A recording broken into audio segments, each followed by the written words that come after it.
नमस्कार, स्वागत है आपका अर्थ क्लासेस में।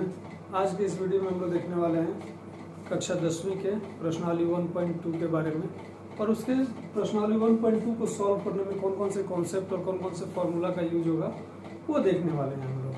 चलिए, तो प्रश्नावली 1.2 के टिप 2 को सॉल्व करने के लिए हमें एक थ्योरी पढ़ना है, अंक गणित की आधारभूत प्रमेय। अब ये आधारभूत प्रमेय क्या होता है? प्रमेय का मतलब होता है बना बनाया नियम। प्रमेय का मतलब होता है नियम। आधारभूत मतलब बेसिक लेवल का एकदम, और अंक गणित के लिए, तो अंक गणित के लिए बेसिक लेवल का कोई एक प्रमेय है, कोई एक बना बनाया नियम है, उसको यूज करके हम लोग प्रश्नावली 1.1 सॉल्व करेंगे। अब ये प्रमेय क्या कहता है? तो ये प्रमेय कहता है कि दुनिया की कोई भी संख्या को हम क्या कर सकते हैं? अभाज्य संख्याओं के गुणनफल के रूप में लिख सकते हैं। किसी भी संख्या को हम अभाज्य संख्याओं के गुणनफल के रूप में लिख सकते हैं। अब अभाज्य संख्या क्या होती है ये हमने पहले ही बता दिया है। तो मान लीजिए कि एक संख्या है मेरे पास 20।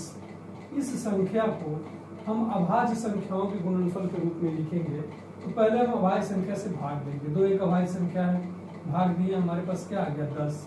फिर 2 एक अभाज्य संख्या है, इसको भाग दिए, इससे भाग दिए, आ गया 5। फिर 5 एक अभाज्य संख्या है 1। तो क्या हम इस 20 को ऐसे लिख सकते हैं कि 2 गुणे 2 गुणे 5, और 2 बार आया है तो 2 का घात कितना हो जाएगा 2, और गुणे 5। तो इस रूप में अगर हम अभाज्य संख्याओं के गुणनफल के रूप में अगर हम इस संख्या को लिख सकते हैं, यही क्या कहलाता है?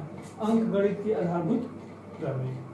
किसी भी संख्या को हम अभाज्य संख्याओं के गुणनफल के रूप में लिख सकते हैं।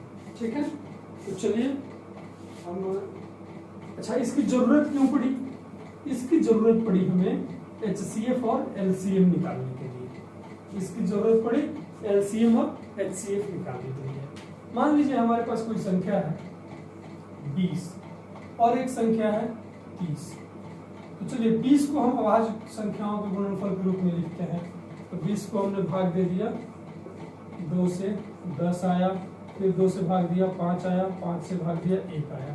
तो क्या हम इसको ऐसे लिख सकते हैं? 2 का पावर 2 और गुणे 5 लिख सकते हैं। अब हम 30 को अभाज्य संख्याओं के गुणनफल के बारे में लिखेंगे। किस तरह से लिखेंगे? 2 से भाग देंगे 15, 3 से भाग देंगे 5, 5 से भाग देंगे 1। क्या हम इसको 30 को ऐसे लिख सकते हैं? 2 गुणे 3 गुणे 5 अभाज्य संख्याओं के गुणनफल के रूप में लिख दिए। ठीक है, अब हमें क्या करना है कि HCF निकालना है। क्या निकालना है? HCF। तो HCF निकालने के लिए हम क्या करते हैं? लिखते हैं कि छोटी घात वाली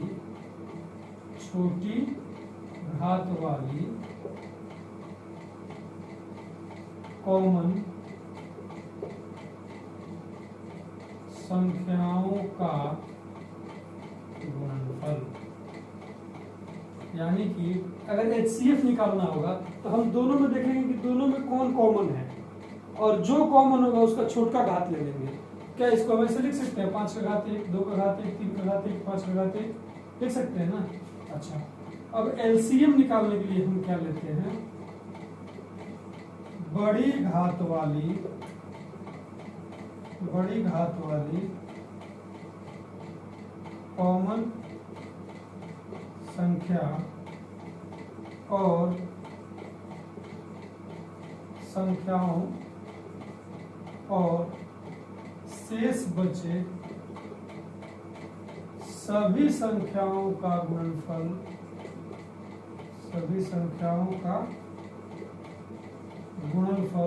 क्या कहलाता है? LCM कहलाता है। जैसे देख लीजिए,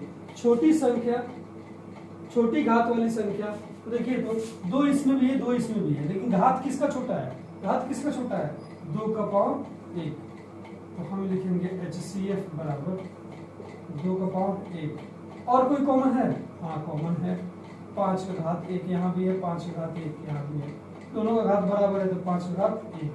तो हम इसको क्या लिख सकते हैं? 2 गुणे 5 यानी कि 10।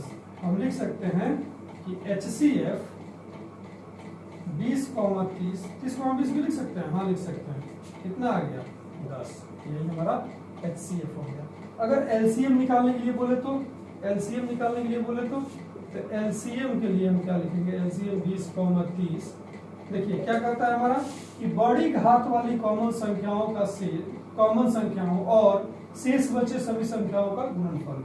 बड़ी घात वाला देखिए तो दोनों में घात कौन, यहाँ पे 2 है, 2 का घात 2, 2 का घात 1, तो बड़ी घात वाली संख्या को लेंगे। क्या घात, बड़ी घात, तो लिखेंगे 2 का पावर 2 गुना, फिर दोनों में कॉमन है, हाँ यहाँ भी 5 कॉमन है, यहाँ भी 5 कॉमन है, लेकिन दोनों का घात बराबर है तो ले लेंगे 2 गुना 5 का घात 1। शेष क्या बचा, शेष मात्र एक 3 बचा है, शेष मात्र एक 3 बचा है, तो हम इसको क्या लिख सकते हैं, 2 का पावर 2 यानी कि 4, 5 और 3, 4 5 20, 3 60। तो LCM हमारा क्या आ गया, 60 आ गया, किसका, 20 और 30 का। अब भाग विधि से भी करके देख सकते हैं। हम लोग बचपन में ऐसे सीखे थे कि 20 और 30 का भाग लगाने के लिए 2 से भाग लगाएंगे, तो 2 दहिया 20 और 15 से जाएगा 30 बार में, फिर यहाँ से लगाएंगे 5, 5 गुना 10, 5 3 15। इसको लिख सकते 2 गुना 5 गुने 2 गुने 3 लिखते थे, 2 5 10, 10 गुना 20, 20 3 60, ये भी 60 आएगा। तो ये जो हमने लिखा है HCF और LCM के बारे में कि छोटी घात वाली कॉमन संख्याओं का गुणनफल क्या कहलाता है, HCF, और बड़ी घात वाली कॉमन संख्याओं का प्लस मतलब मल्टीप्लाई शेष बचे सभी संख्याओं का गुणनफल, ये क्या कहलाता है, LCM कहलाता है। तो यही हमको LCM और HCF निकालना है, किस विधि से, अभाज्य गुणनखंड विधि से, अभाज्य गुणनखंड विधि से ये हमको निकालना है। चलिए इसमें एक और चीज पढ़ना है, इसमें एक और चीज पढ़ना है आगे, स्क्रीनशॉट ले लीजिए, स्क्रीनशॉट ले लीजिए। एक चीज और पढ़ना है आगे, इसमें पढ़ना है क्या, अच्छा चलिए हम देख लेते हैं कि LCM हमारा कितना आया था, LCM 60 आया था। मान लीजिए हमारे पास एक संख्या है 20 को हम, दो संख्या है 20 और 30, दोनों को अगर हम गुणा कर रहे हैं तो कितना आ रहा है 600, और LCM 20, 30 और HCF 20, 30 को अगर हम मल्टीप्लाई कर रहे हैं, देखिए तो LCM कितना आया था 60 आया था, और HCF कितना आया था 10 आया था, तो अगर इसको मल्टीप्लाई करेंगे तो भी कितना आ रहा है 6 आ रहा है, ठीक है। तो मान लीजिए कोई संख्या है, हमारे पास क्या है A और B, तो A मल्टीप्लाई B कर रहे हैं तो भी हमारा कितना आ गया 60 आ गया, इसको A मान लेते हैं और इसको B मान लेते हैं, और इसको मान लेते हैं समीकरण 1, और मान लेते हैं हमें क्या आया LCM इसका A, B और मल्टीप्लाई HCF A, B,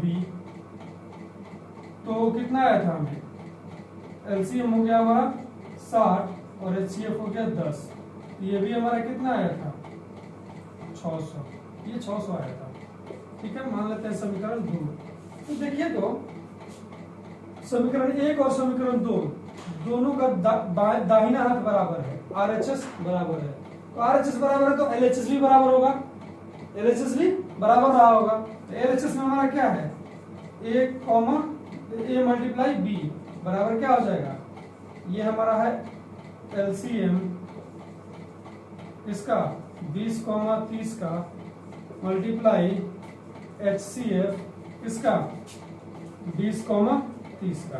तो देखिए तो ये हमें एक फॉर्मूला मिल गया, ये क्या मिल गया, हमें फॉर्मूला मिल गया कि दो संख्याओं का गुणनफल बराबर होता है किसके, उस संख्याओं के LCM और उस संख्याओं के HCF के गुणनफल के बराबर होता है। तो हम लिख सकते हैं कि